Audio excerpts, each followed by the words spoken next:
David Segal, he was young, had a lot of pep, and he really got you excited about his campaign. But in the end, I really think he was a little over his head. Being new to the neighborhood, I felt was not in his favor or in our favor, in Fox Pointer's favors, no.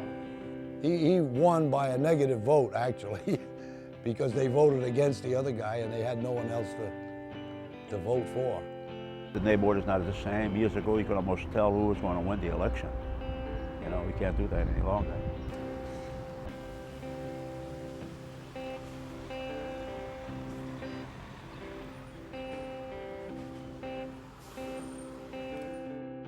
I think that I did stand for something that was very different than what the candidates I was running against stood for, and something that is really critical in Providence right now, and that if I weren't there and the one other freshman councilman who's been there with me this term hadn't been elected, we wouldn't have achieved very much at all of what we have achieved around jobs and housing, the environment, and so on. David was interested in the living wage, and I think that was very appealing to a lot of the younger voters.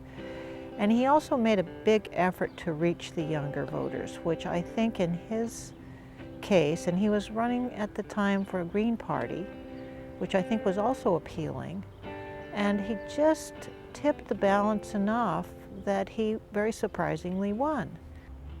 The neighborhood consists of 4 or 5 different distinct constituencies that communicate with each other to varying degrees, but there's no clear group of people that are the neighborhood as such. So I, in some ways, was very representative of the people who are the majority of the neighborhood, of the younger people and of the students and so on.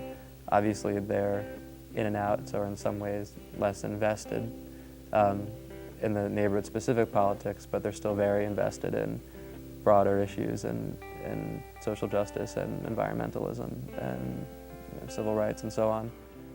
We expected a guy who had lived in the neighborhood for a while to win, and we were kind of surprised when he didn't, because it had always been that way in the past, but now with the changes in the neighborhood, David got elected, and I was shocked and thought, he's really not going to understand this neighborhood, and he's not going to get it.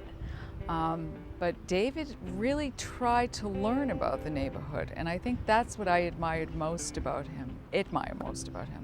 He came in, he wanted to learn about the old Fox Point. He knows a lot about the old neighborhood. He's interested in keeping that core group of old neighborhood people in the neighborhood. He's tried to keep the senior center open. He's worked to keep the library branch open. He's really been a surprise to me, a happy surprise. Well, you got to have a lot of opinions. That's why there is the elections. There is action and counter-action.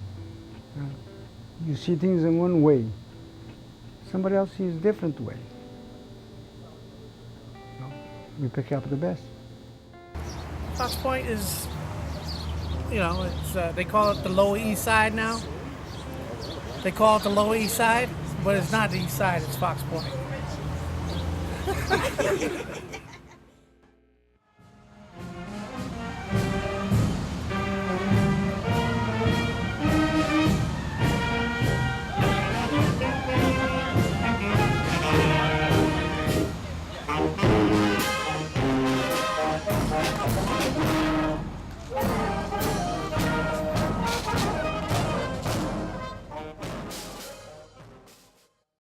Portuguese and Cape Verdeans and some Irish, basically those 3 people, those 3 ethnic groups.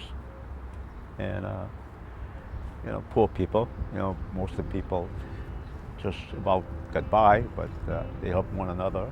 It was quite, something that doesn't happen today. Yeah. I mean, the Portuguese have moved a lot. I do see it being more students, more. A lot of the tenement houses are being, converted into condos. So I do see it probably losing kind of its traditional aspect. I don't feel divisions in the neighborhood.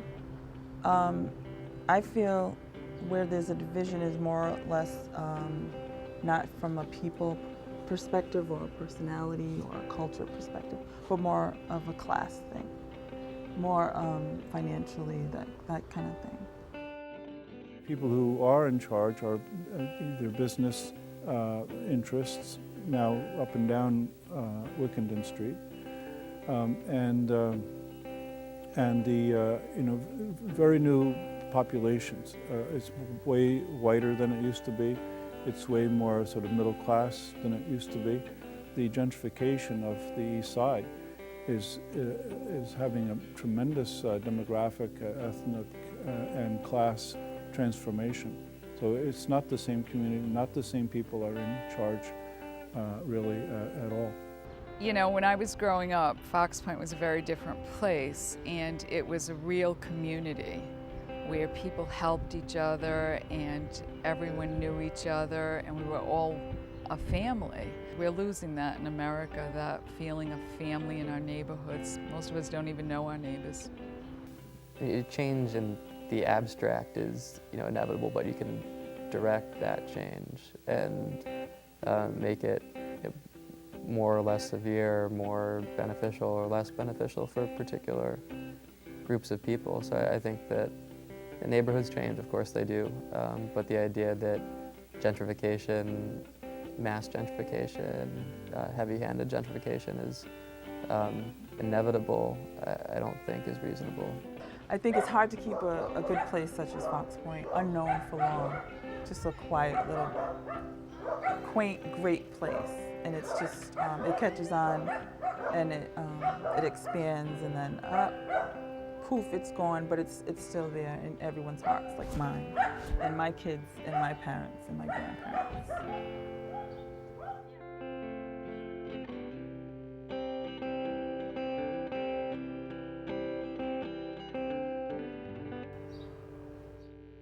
Fox Point!